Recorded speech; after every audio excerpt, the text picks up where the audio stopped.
I do. I feel like I should be taking the ACTs or something like that. How you guys doing? Good. Good. Good. Obviously, Jerry's had a couple really big games the last few weeks. Is that a matter of just kind of finding a rhythm, or are you guys emphasizing him the last few games? How has that unfolded? I think there's certainly something to him finding that rhythm. We've tried to highlight him in the passing game matchup-wise throughout the course of the season. But I think he's getting a little bit more comfortable building that chemistry with Derek a little bit, understanding route stems and things of that nature. He's really doing a great job, and he's been working hard all year, so it's finally starting to pay off in the way that we anticipated, so we're excited about that.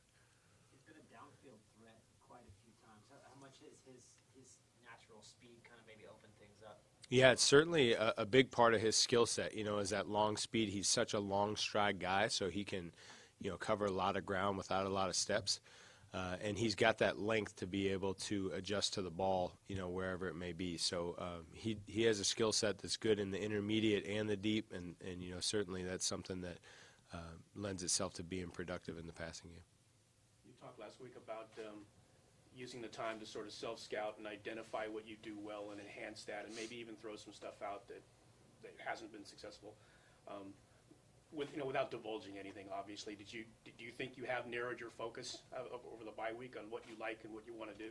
Yeah, it was a great time for us to be able to evaluate all that we did. And as I said last week, we wanted it to be a broad scope, kind of self-reflective time, be able to look at some things. And we certainly have been able to identify things that we want to run more and things that we, will probably keep on the shelf until we have time in the off season to polish them up a little bit. So it was a very productive time for us, and we're excited to, kind of take a new focus coming out of the bye. Are there any surprises in that process? Are there things you are surprised to find out or didn't realize that were trending that a certain way? There may have been some things that we anticipated being more successful than they have been. There's certainly some things that I wouldn't say surprises, but maybe not quite to the level of production that we had anticipated. You're never going to be surprised if you're around this game long enough. Things that you expect to go a certain way inevitably will find a way to have their challenges. But we certainly feel that we've gotten a good grasp on things we want to do a little bit more going forward. Patriots are known for changing up schemes, sometimes even late in the week, from what I understand. Like Friday or Saturday, they'll totally change what they're going to do defensively, and they'll stick that in. And how challenging is that to prepare for a team that doesn't line up the same way all the time? They may have different starters based on you as an opponent. Do we really get caught up in that chess match, or are you kind of like, all right, we're going to enhance what we do well and not trying to overthink it? It's a delicate balance, and there certainly is that fine line of over-preparing for too much, too great of a volume. But what we've tried to do with this scheme, with this system, is build rules in place, for the different things that we could see defensively. So whatever we haven't been able to scout, or whatever they might adjust or throw at us that we haven't seen, hopefully we've built sound enough scheme and sound enough rules to be able to handle that.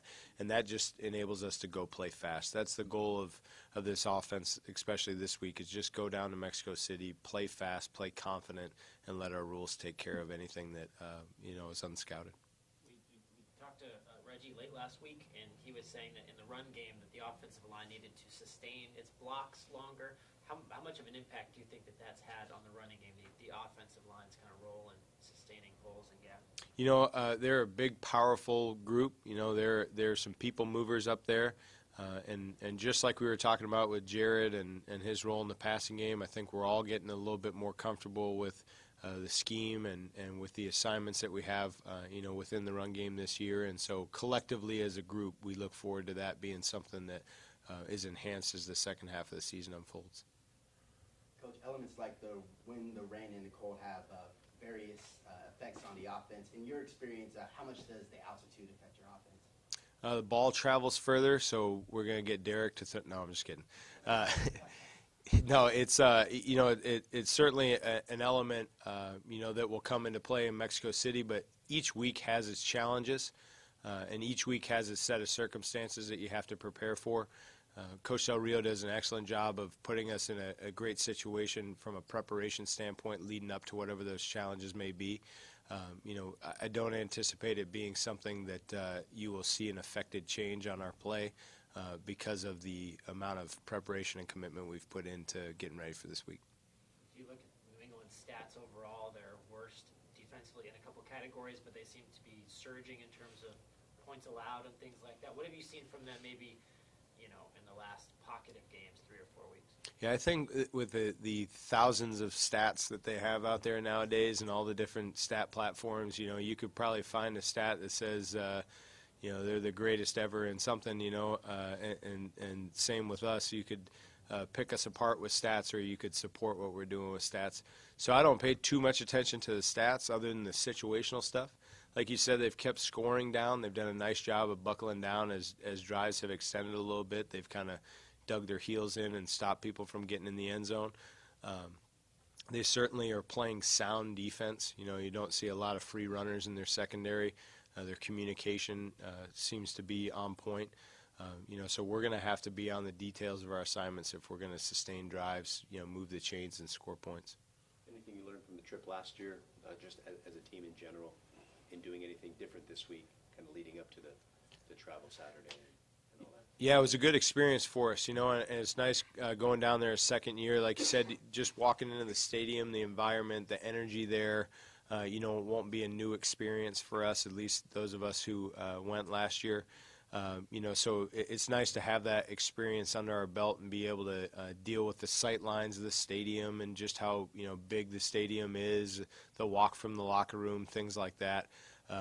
So it kind of gives you that not my first time type feel, when you're taking the field. So that's nice. Anything different in the week leading up to it? Like, so in other words, preparation this week. Anything you guys take from last year that maybe you're doing differently this year?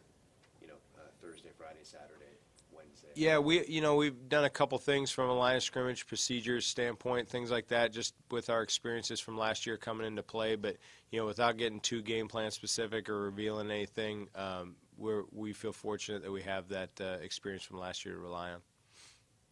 You guys good? All right. Thank Awesome. you. Thanks, guys.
Good, how you doing? You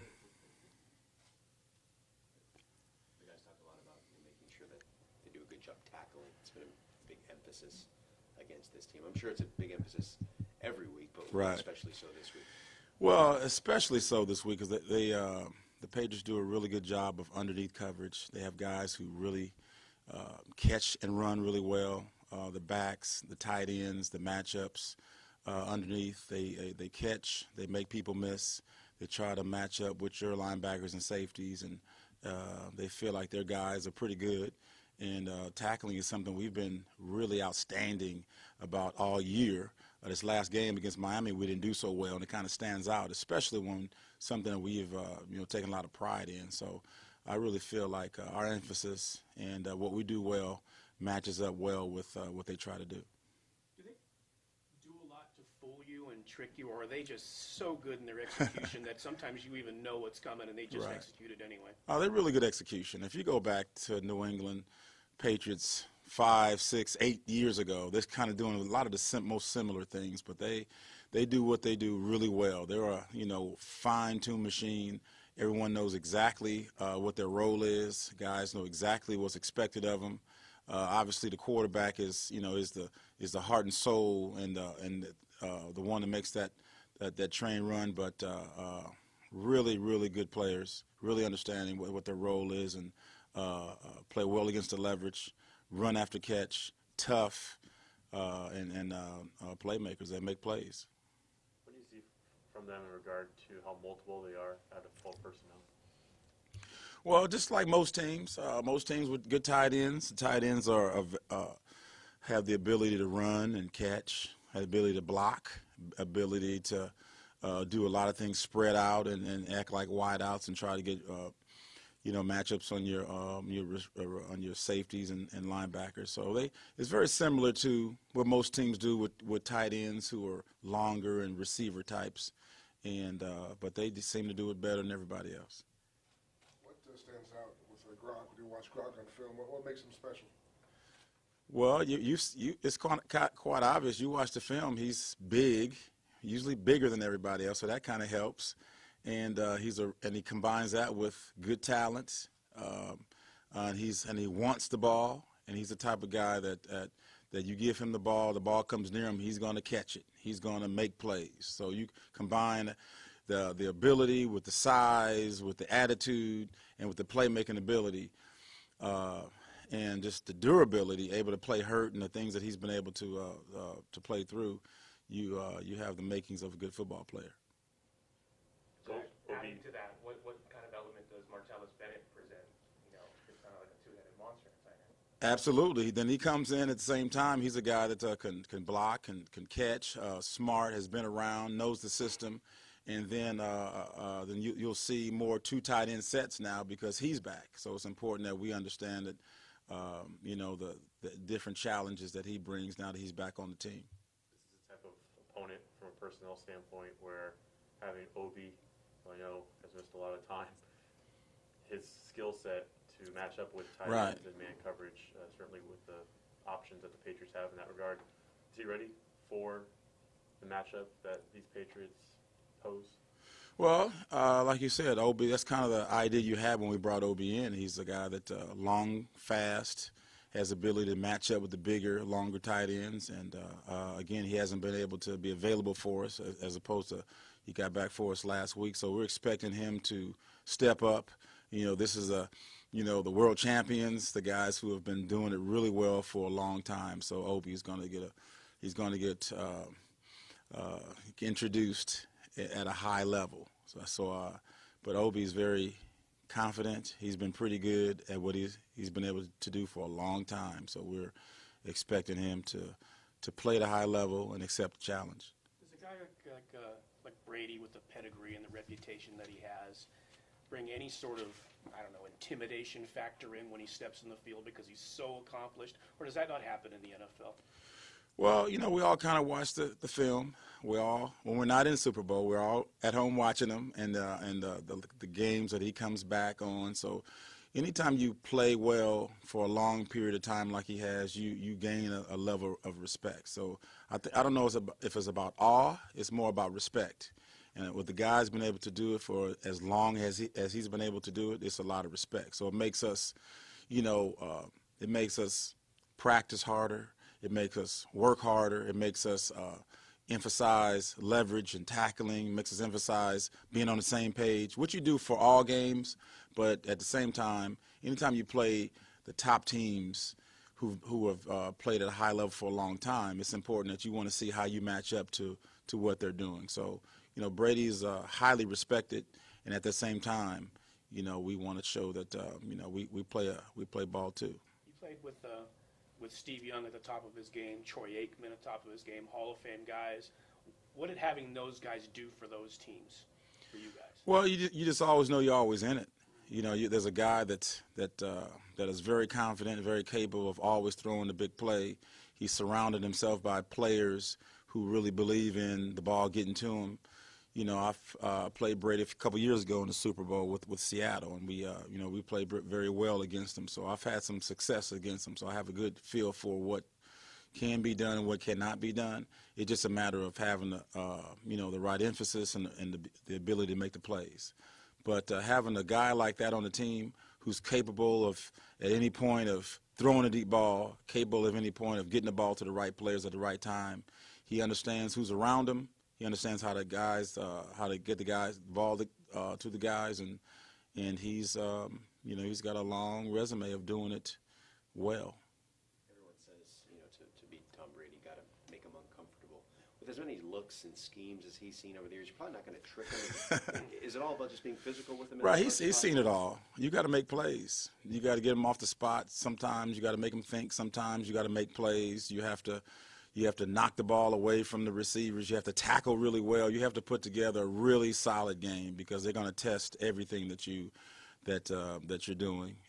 They have a certain formula that works well for them, and you have to understand that formula and find ways to try to make them get off rhythm.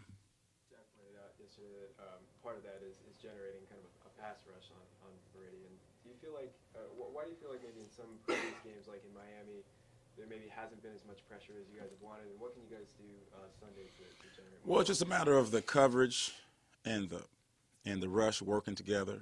The rush, has to get off, has to have a really good rush plan, along with the coverage. You go back to the Miami game for us. If you just try to chart, how fast the ball was coming out, it was 1.5, 2.1. The ball's coming out really fast. So a lot of times you can't get there in that fast of a time. So it's important that the coverage holds up to make the quarterback go to a second read, which now goes to 2 seconds, 3 seconds, and then that's when the rush can be able to get there. So it's important that across the board, the defensive linemen understand their role, the secondary understands their role, and we work together to get a successful play. You expend a lot of energy on the sideline as a coach. You're vocal on the sideline. Do you have to pace yourself at 7,200 feet elevation? You just play your game. You just play your game. There's, science helps us out. There's oxygen masks, and there's rest, and there's water. But you have to play your game. You have to coach your game, no matter what the surroundings. It's one of those spark plug games where you're going to have to be at your best, and if you can get there, you have a chance to win, and not only that, but then sort of catapult what this team could be throughout the course of the season. You guys see it like that? Absolutely. I mean, at this point, it's about winning, and I think we understand the winning formula. It's a matter of being consistent.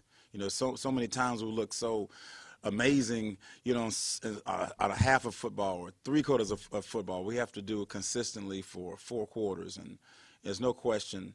There are teams that have been 4 and 5 that have gone to the championship games. There are teams of 4 and 5 that have played really well, and we just want to make sure that we're one of those teams. And there's no question, wins and start stacking wins is it's a snowball effect, and we just have to win one game at a time, and then continue to build our confidence. I haven't had a chance to speak to you since Garyon was placed on season-ending injured reserve. Obviously, a tough rookie season for him. Just didn't have the luck to be able to get on the field. Right. What did you see from him when he was on the field? Not just his 2 games, but more so, I guess, over the course of the spring when he was getting going. Well, it's hard to tell because Garyon was new to us, so it's hard to tell exactly what healthy looks like to him. Because he came in, obviously, no one's really sure what was going on with him, but long, fast. I think that the game that we got out of him against the Jets, early in the season, goes up and makes a play. So we know what he's capable of. We scouted him really well coming out of college, and he's the type of guy, long and fast, and really cares about ball and playmaking. He's our kind of guy. It's just a matter of playing this game. You have to be available. You have to be healthy. You have to be out there every week. That's the difference between the really good players who play a long time like Brady, and the guys who have the ability to not be as durable. So what he has is the right stuff. It's a matter of being available for us, and he's doing everything he can at this point to get healthy and get back. You talked about the opportunity that Obi has this week. Can you just go back on his debut and kind of what you took from his play? Well, Obi's he's a fun character. He's long, and I think if you put together your ultimate football player, I mean, if you stand next to that guy and you look at him from afar, he looks perfect. He's long and fast and has the right attitude. He's really smart. He loves ball, loves practice, and he's in the meeting room. He wants to see all the film. He does all that stuff. So, now, hey, guy, can you carry that over to the field? And that's kind of where we are now. Continue growing, continue learning. You look great. Now let's make that into playing great. And I think that all you can do at this point is get more reps, more time on the field, more experience. And we sometimes things are going to be the first time for him. And I think he's the type of guy that learns so quick. He's going to have some first-time learning situations, but he's not going to be an error repeater. He's so smart that he's going to learn fast. And he's so fast that sometimes any mistakes he makes, his length and his speed makes up for that. That's why you like him long and fast, because sometimes things aren't perfect, but your speed and your attitude and your length and your ability makes up for any mistakes that you may make. Does he remind you of the players you coached before? Well, he hasn't played enough. I need some more. I need some more plays. I need some more time.